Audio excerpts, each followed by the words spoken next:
kimlik numarasını yaz. Asabın kulağı düşmüştür.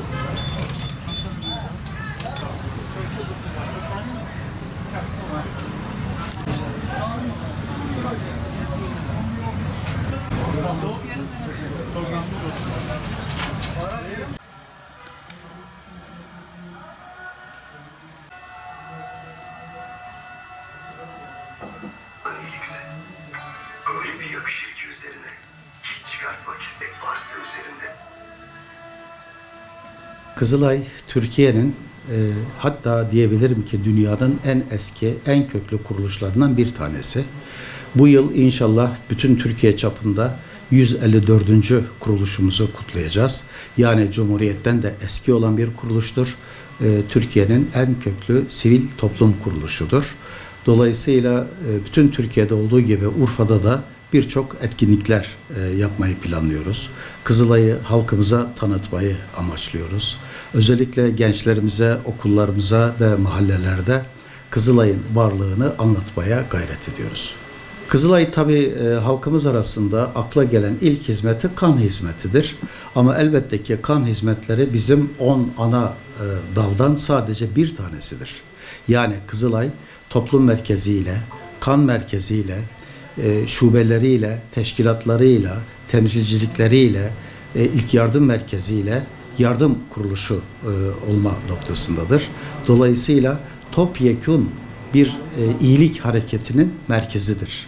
Yani Türkiye'nin hatta dünyanın neresinde yardıma muhtaç insan var ise, mağdur insan var ise Kızılay sırf savaş zamanı değil, barışta da bunun eylemleri içerisindedir ve Kızılay o bakımdan halkımız tarafından da büyük itibar görmektedir, büyük destek görmektedir. Sonuçta hizmetlerimiz biz iyilik hareketi olmamız hasebiyle yardımın ve muhtaç olan insanın yanındayız. Bunu yaparken de dil, din, ırk, renk farkı gözetmeksizin yardıma muhtaç olan insanların yanında olmaya gayret ediyoruz. Tabii ki imkanlarımız ölçüsünde. Kan toplaması için Urfa'da mevcut 6 istasyonumuz var. Tabii bunun bir kısmı 500 yataklı Mehmet Akif İnan Hastanesi'nde, Eyyubiye Eğitim Araştırma Hastanesi'nde, Tıp Fakültesi Hastanesi'nde, Haşimiye Meydanı'nda ve Novada Meydanı'nda, eski Emirgan'ın olduğu yerde kan toplama istasyonlarımız var. Vatandaşlarımız severek, isteyerek buraya geliyor ve ön rutin tetkikleri yapıldıktan sonra bu kanlar toplanıyor. Toplanan bu kanlar yine aynı gün içerisinde soğuk zinciri muhafaza ederek Antep'e gönderiliyor. Oradaki rutin diğer tetkikler, sarılık geçirmiş mi, hepatit geçirmiş mi, diğer hastalıklar var mı yok mu? Yani kullanabilir bir kan mıdır?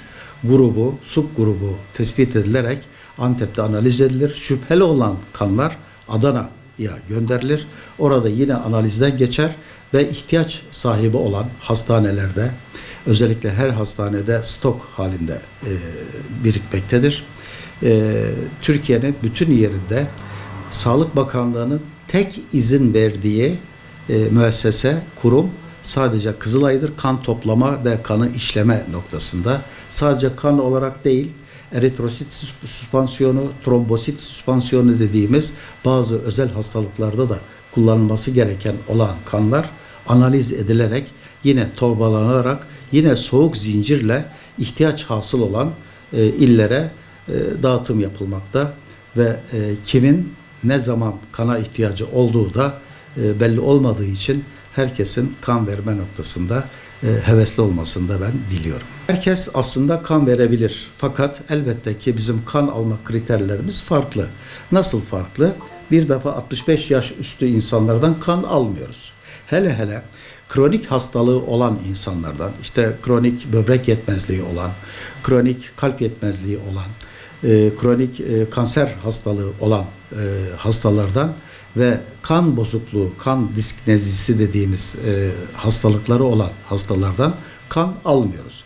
Ama doktor tarafından onun mutlaka kan vermesi gerekliyse o kanı usulüyle alıyoruz ve ya imha ediliyor o kan veyahut da başka subgrup trombositi analiz edilebiliyor. Eritrosit ondan analiz edilebiliyor. O şekilde de faydalanıyoruz. Çocuklardan kan almıyoruz. Asgari 18 ve 20 yaşı geçkin olan insanlardan ve 65 yaş altı olan insanlardan, sağlıklı olan insanlardan kan alarak bunu biz diğer ihtiyacı olan insanlara yetiştiriyoruz. Kan stokları özellikle Allah muhafaza bir afet durumunda, bir savaş durumunda veya ciddi bir hastalık, yaygın pandemi diye nitelendirdiğimiz hastalıklarda vatandaşın hem kan verme imkanı azalıyor hem de ekipler ona göre azaldığı için kan stoklarımızda azalma oluyor. Ancak şunu bilelim ki pandemide de kan vermek isteyen vatandaşlarımız hiçbir zorlama olmadan gerek emniyet mensuplarınca gerek zabıtaca hiçbir zorlama olmadan kan vermeye gittiğini beyan eder ve bunu ispat ederse rahatlıkla da pandemi dönemi içerisinde de ciddi anlamda kan alınabilir. Hiçbir mahsuru yoktur. Çünkü kan çok hayati önem arz eden bir sorundur. O bakımdan ben vatandaşlarımızı kan vermeye teşvik ediyorum. Bilsinler ki bir ünite kan 3 can demektir. Ben özellikle vatandaşlarımdan şunu istirham ediyorum. Kan gerçekten can demektir, hayat demektir. Kimin hangi koşullarda ne zaman kana ihtiyacı olduğu belli olmaz. Bu benim ihtiyacım da olabilir, sizin de ihtiyacınız olabilir. O bakımdan kan verme konusunda hem duyarlı olalım hem de teşvik edelim. Çünkü kan az önce söylediğim gibi hayat demektir, can demektir.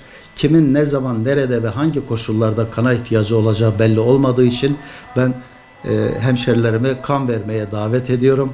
Gelsinler, hem genel bir sağlık muayenesinden geçirilirler hem de çok büyük bir hayır işlemiş olurlar. Daha doğrusu can kurtarmış olurlar.